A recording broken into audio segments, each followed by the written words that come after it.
కృష్ణా, తుంగభద్ర నదుల జలసవ్వడులు, తెలంగాణతో పాటు ఏపీ, కర్ణాటక రాష్ట్రాల సంస్కృతులు, సంప్రదాయాలు ఇలా ఎన్నో ప్రత్యేకతలు కలిగిన ప్రాంతం మహబూబ్ నగర్ పార్లమెంట్ నియోజకవర్గం.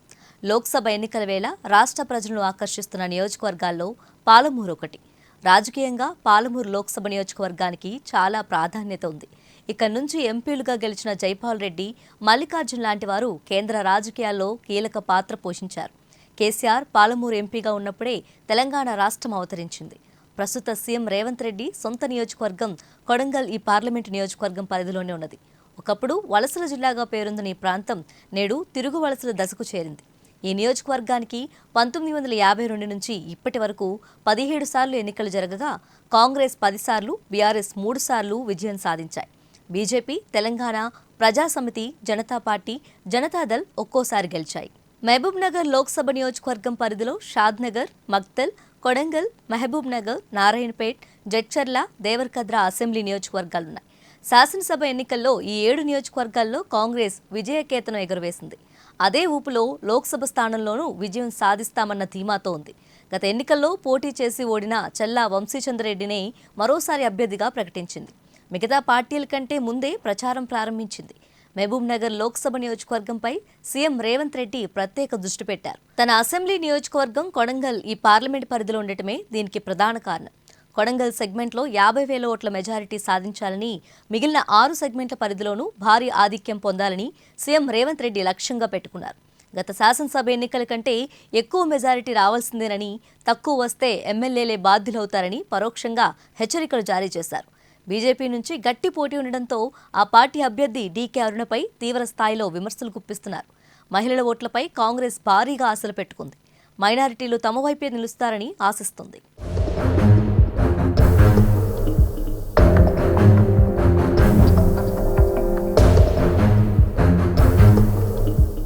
ఇక మహబూబ్ నగర్ లోక్సభ నియోజకవర్గం పరిధిలో బీఆర్ఎస్ గడ్డు పరిస్థితిని ఎదుర్కొంటుంది.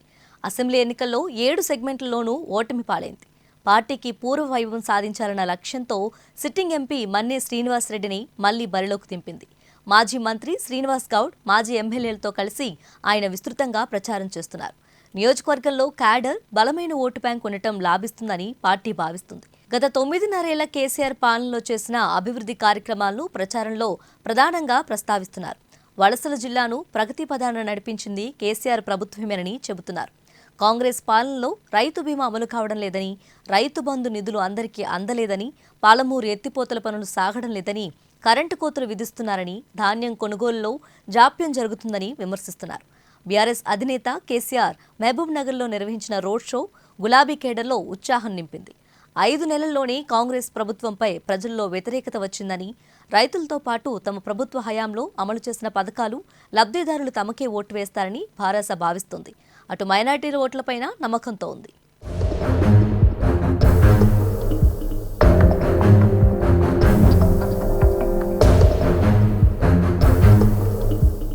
మహబూబ్ నగర్ పార్లమెంట్ నియోజకవర్గంపై బీజేపీ భారీ ఆశలే పెట్టుకుంది.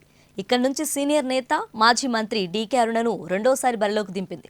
గత ఎన్నికల్లో ఆమె చివరి నిమిషంలో టికెట్ దక్కించుకున్న గట్టి పోటీ ఇచ్చి 2వ స్థానంలో నిలిచారు. ఈసారి ఎలాగైనా గెలవాలని పట్టుదలతో ఉన్నారు. మాజీ ఎంపీ జితేందర్ రెడ్డితో పాటు పలువురు నేతలు కాంగ్రెస్లో చేరటం ఇబ్బందికరంగా మారినా దాన్ని అధిగమించి విస్తృతంగా ప్రచారం చేస్తున్నారు. నియోజకవర్గంలో ఉన్న పరిచయాలు, కుటుంబ రాజకీయ నేపథ్యం, నారాయణపేట మక్తల్లో కీలక బంధుగణం మద్దతుతో ప్రత్యర్థులకు గట్టి పోటీ ఇస్తున్నారు. అసెంబ్లీ ఎన్నికల్లో ఈ ఎంపీ నియోజకవర్గం పరిధిలోని ఒక్క స్థానంలోనూ బీజేపీ గెలవలేదు. ఓట్లు సైతం తక్కువగానే వచ్చాయి. అయినప్పటికీ లోక్సభ ఎన్నికల్లో జాతీయ అంశాలు కీలకమవుతాయని ఆమె విశ్వసిస్తున్నారు. డీకే అరుణ గెలిస్తే కేంద్ర మంత్రి అవుతారని కమలం శ్రేణులు ప్రచారం చేస్తున్నాయి. ఎమ్మెల్యేలు, క్యాడర్ లేకపోవటం, మైనారిటీలు దూరంగా ఉండటం వంటివి కొంత ఇబ్బందికరంగా మారాయి. అయితే యువత, మేధావులు, విద్యావంతులు ఓట్లు తమకే వస్తాయని బీజేపీ గట్టిగా విశ్వసిస్తుంది. మహబూబ్ నగర్ లోక్సభ ఎన్నికల ప్రచారంలో పాలమూరు రంగారెడ్డి ఎత్తిపోతల ప్రధానాంశంగా ఉంది. దీనిపై 3 పార్టీలు పరస్పరం విమర్శలు చేసుకుంటున్నాయి. 12 లక్షల ఎకరాలకు నీరందించే ప్రాజెక్టును తమ పార్టీ చేపట్టి తుది దశకు తెచ్చిందని, దాన్ని కాంగ్రెస్ పార్టీ అడ్డుకునే కుట్రలు చేసిందని, కేంద్రంలోని బీజేపీ ప్రభుత్వం జాతీయ హోదా ఇవ్వలేదని బీఆర్ఎస్ నేతలు చెబుతున్నారు. ఈ ఎత్తిపోతల నిర్మాణంలో గత బీఆర్ఎస్ సర్కార్ విఫలమైందని, కేంద్రంలోని బీజేపీ సైతం సహకరించలేదని కాంగ్రెస్ ఆరోపిస్తుంది.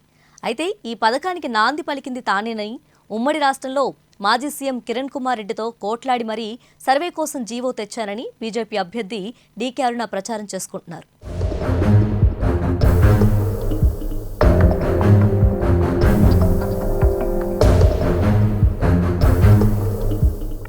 కాంగ్రెస్, బీజేపీ, బీఆర్ఎస్ పరస్పర విమర్శలు, సవాళ్లతో పలమూరులో పొలిటికల్ హీట్ పీక్ స్టేజ్కు చేరింది. 6 గ్యారెంటీల అమలులో కాంగ్రెస్ ప్రభుత్వం ఘోరంగా విఫలమైందని, రైతు బంధు అతీగతి లేదని బీఆర్ఎస్, బీజేపీ ఆరోపిస్తున్నాయి. అయితే అసెంబ్లీ ఎన్నికల్లో తాము ఇచ్చిన 6 గ్యారెంటీల్లో మహిళలకు ఆర్టీసీ బస్సులో ఉచిత ప్రయాణం, ఇతర పథకాలు అమలు చేశామని కాంగ్రెస్ విస్తృతంగా ప్రచారం చేస్తుంది. రైతులకు 15 ఆగస్టులోపు 2 లక్షల రుణమాఫీ ఖచ్చితంగా చేస్తామని, కొడంగల్, నారాయణపేట్ ఎత్తిపోతల వంటి పెండింగ్ ప్రాజెక్టులను పూర్తి చేస్తామని చెబుతుంది. ముదిరాజులను బీసీడీ నుంచి ఏకు మార్చడంతో పాటు మంత్రి పదవి ఇస్తామని భరోసా ఇస్తుంది.